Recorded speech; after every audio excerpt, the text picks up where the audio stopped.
Olá, meus filhos, sejam bem-vindos ao nosso programa Um Só Coração. A ideia deste programa é fazer com que a nossa espiritualidade se funda de tal forma com o nosso jeito de ser que nos tornemos um só com o próprio Senhor.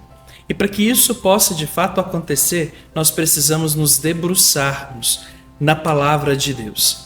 Por isso eu te convido a pegar a sua Bíblia lá no Evangelho de Marcos e vamos juntos estudar um pouquinho sobre o Evangelho de Marcos. Lembrando que aqui a nossa ideia não é nenhum estudo teológico, não é trabalhar de forma exegética o texto de Marcos, mas é para termos um direcionamento, termos uma orientação para entendermos um pouquinho melhor aquilo que o autor sagrado nos fala sobre nosso Senhor Jesus Cristo.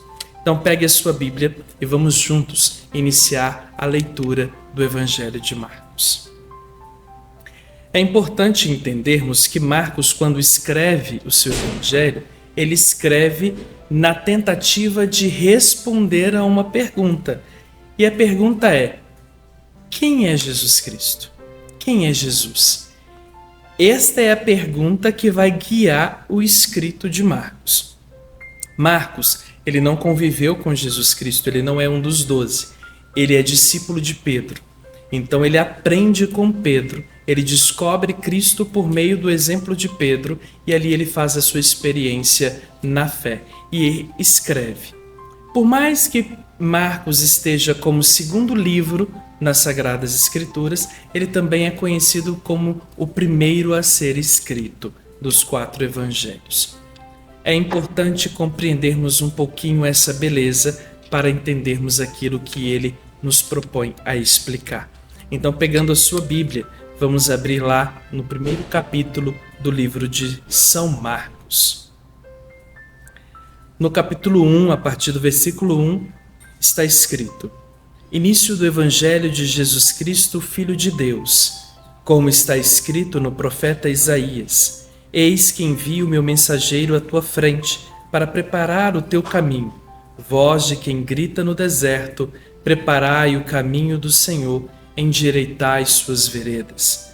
Apareceu então, batizando no deserto e pregando um batismo de arrependimento para o perdão dos pecados, toda a região da Judéia e todos os habitantes de Jerusalém iam ter com ele, João, e eram por ele batizados no rio Jordão, confessando os seus pecados.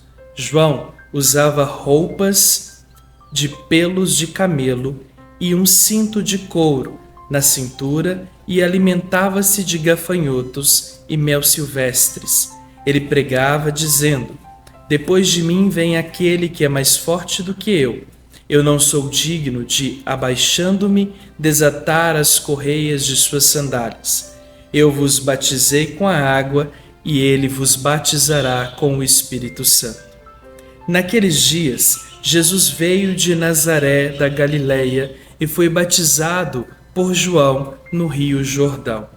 Logo ao sair das águas, viu os céus se rasgando e o Espírito como uma pomba descer sobre ele, e dos céus veio uma voz: Tu és o meu Filho amado, em ti eu me agrado.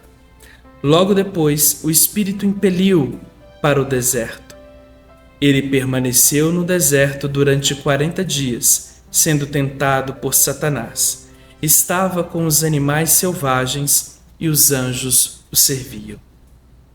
Então vamos dar uma pausa aqui. Fizemos a leitura do capítulo 1, do versículo 1 até o versículo 12. E eu te convido a pausar agora o vídeo e fazer novamente a sua leitura.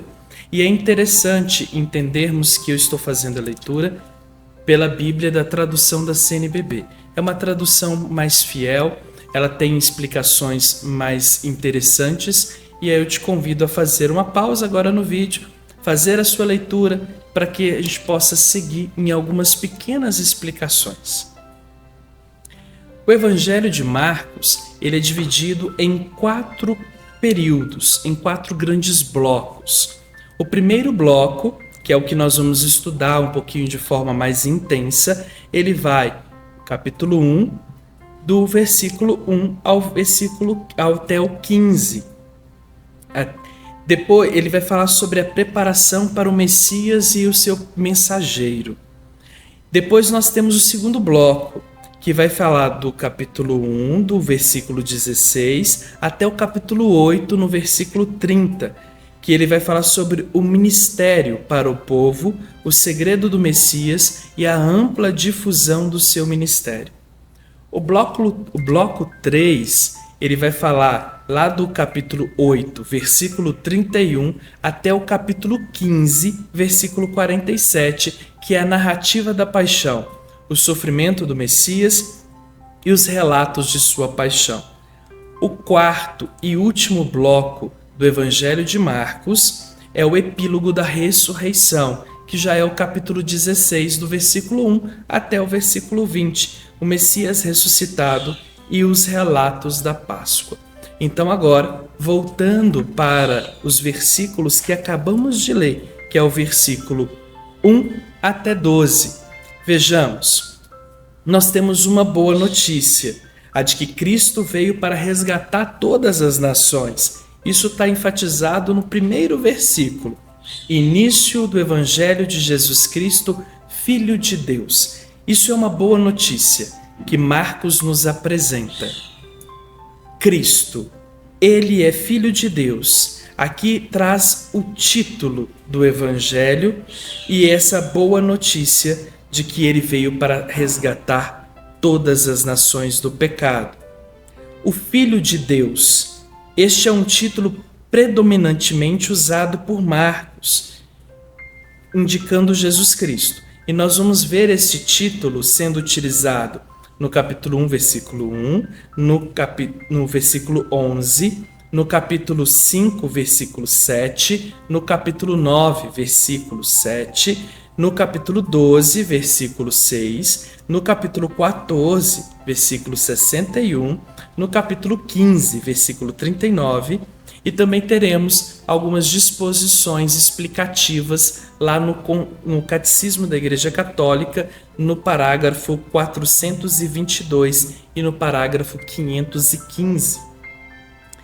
Agora, no versículo 2 e 3 do capítulo que acabamos de ler, Marcos vai destacar a missão de João e de Jesus através do entrelaçamento dos dois, pelas passagens do Antigo Testamento.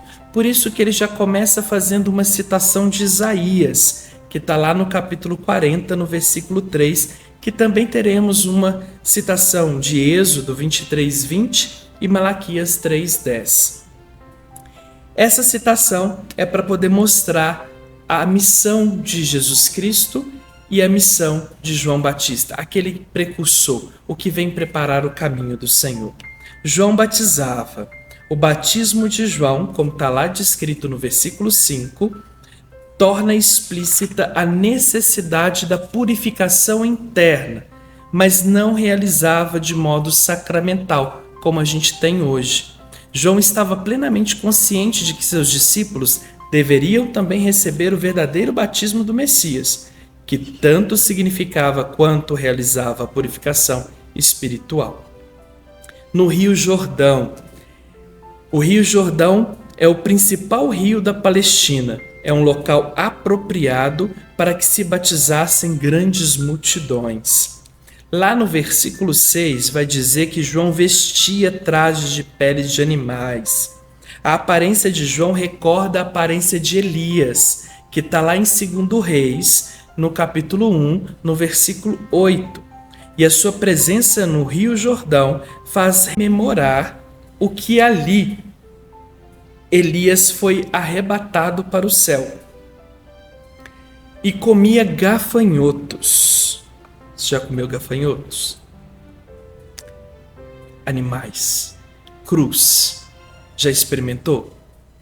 João fazia uso desse tipo de dieta. E um dos poucos insetos puros, ou seja, que Deus permitia que os israelitas da antiga aliança comessem. Isso a gente consegue ver lá na lista em Levítico, no capítulo 11, no versículo 22. João vai dizer que ele não é digno de desamarrar as sandálias, né? Lá no versículo 7. Aqui a gente precisa entender que é uma evidência da humildade de João. Desamarrar as sandálias era uma tarefa servil reservada para os escravos que serviam seus senhores. Então, quando João fala que ele não é digno de desamarrar as sandálias, ele está dizendo que ele não tem nem a dignidade, se é que podemos utilizar essa palavra, que um escravo tinha para desamarrar as sandálias. Já do versículo 9 ao versículo 11, perceberemos que Jesus é imaculado, não tem necessidade de arrependimento algum, como está lá em Hebreus 4,15, 1 Pedro 2,22. Mesmo assim, ele recebe o batismo de João para se identificar com os pecadores, como parte do plano salvífico do Pai. Já no versículo 10, a gente vê toda aquela narração do céu se abrindo, sendo rasgado.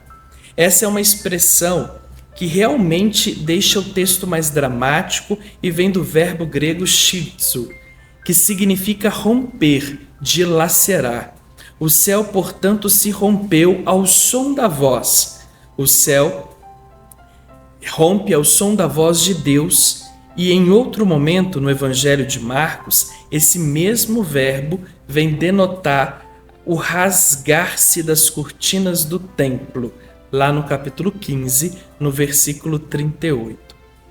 Agora, uma parte que é muito importante observarmos é que no Evangelho vai dizer que, como uma pomba, o Espírito apareceu.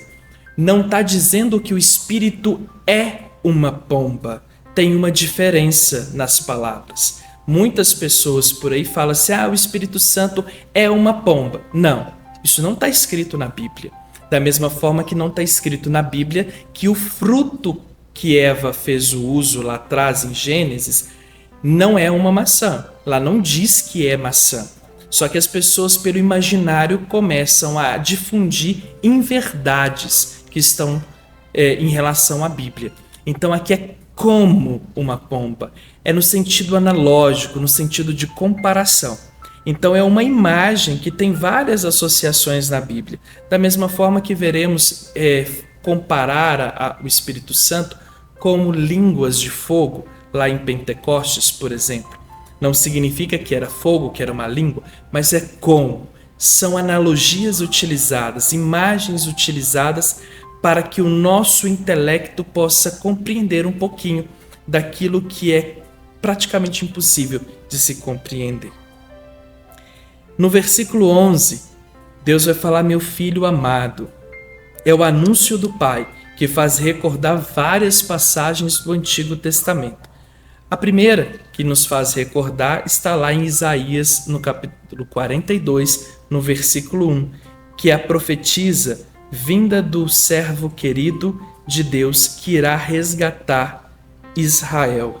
Depois nós também temos no Salmo 2, versículo 7, Gênesis 22, 12, Gênesis 22, 16 a 18.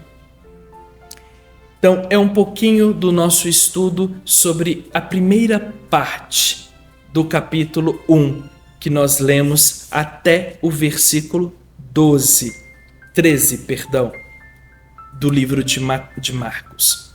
Agora eu te convido, sabendo desses pequenos detalhes que está nas Escrituras, que você possa reler novamente o texto e depois rezar com esse texto. E aí se pergunte, o que esse texto traz para mim? O que esse texto revela para mim? O que esse texto me faz rezar durante a minha vida? Um forte abraço e que Deus vos abençoe.